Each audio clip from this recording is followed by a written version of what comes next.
가끔 그런 생각하지 않나요? 저렇게 무능한 사람이 뭐가 잘나서 저 자리까지 올라갔지? 라는 생각이요.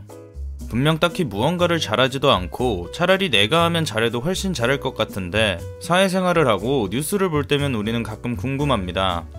무능력한 인물이 어떻게 저런 감투를 쓰고 있는지 말이에요.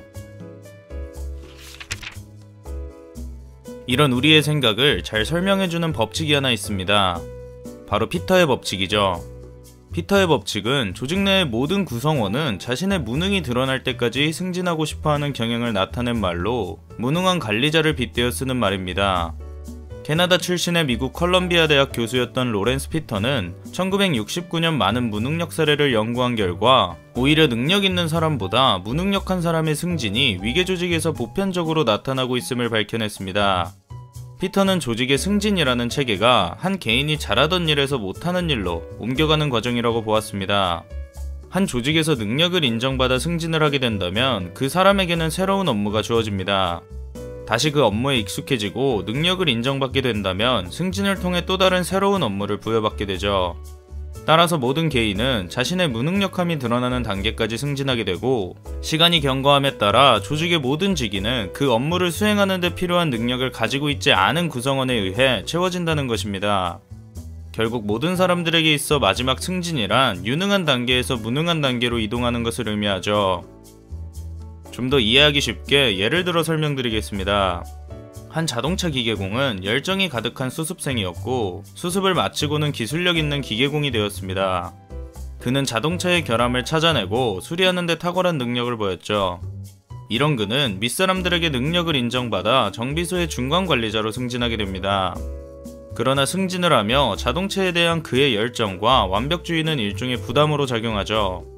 그는 중간관리자로서의 업무를 하지 않고 부하 직원의 업무에 사사건건 개입하기 시작합니다. 결국 정비소는 일이 밀려 번잡하게 되고 고객들의 만족도는 떨어져만 갔습니다. 결국 그는 유능한 기계공이었지만 한편으로는 무능한 중간관리자였던 것입니다. 방금의 사례는 한 개인에 불과했지만 한번 잘 생각해 보십시오.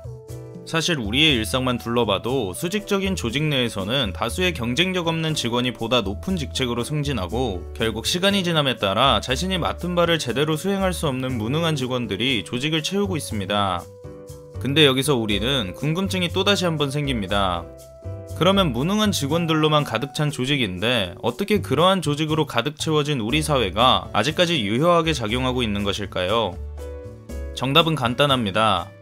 모든 조직에는 아직 자신의 무능이 증명될 때까지 승진하지 못한 사람들이 있다는 것이죠. 결국 무능의 단계에 도달하지 않은 사람들이 승진을 위해 조직을 이끌어 나가는 셈입니다. 따라 피터는 훈련된 사람들만 권력의 자리에 앉히는 것이 중요하다고 강조했습니다. 무능력한 직원을 권력직에 앉히는 것은 조직을 위태롭게 할 수 있기 때문이죠.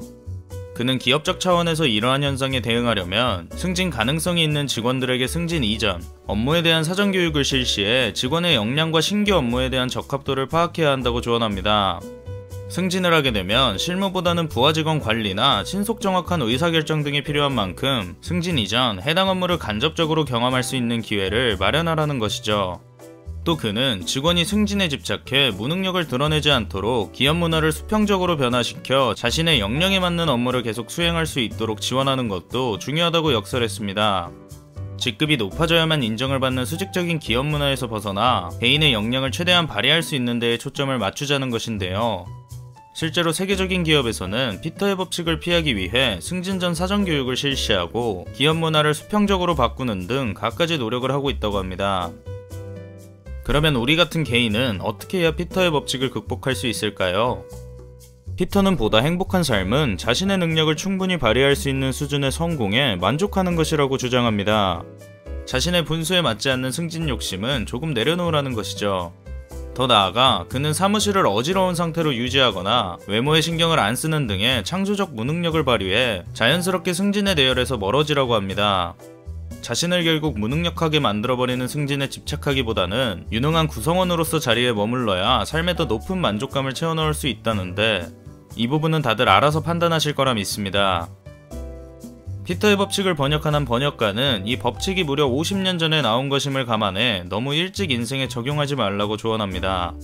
최선을 다한 후에야 비로소 자신의 가장 적절한 능력의 단계를 파악할 수 있는 것이지, 최선을 다해보지도 않고 이게 내 한계다, 더 승진을 하게 된다면 나는 무능의 단계에 도달할 것이니 나는 더 이상 올라가지 않겠다 하지 말라는 것이죠. 우리도 언젠가는 피터의 법칙처럼 결국 무능의 벽을 마주할 수도 있습니다. 무능의 벽을 만났을 때 우리는 무능력을 감추기 위해 하루 종일 쓸데도 없는 전화기만 붙잡고 있거나 책상 정리에 집착하고 또 문서를 주위에 쌓아만 두고 있을 수도 있죠. 그래도 우리 벌써 이 법칙을 삶에 적용하지는 맙시다. 이악 물고 우리 최선을 다해 봅시다.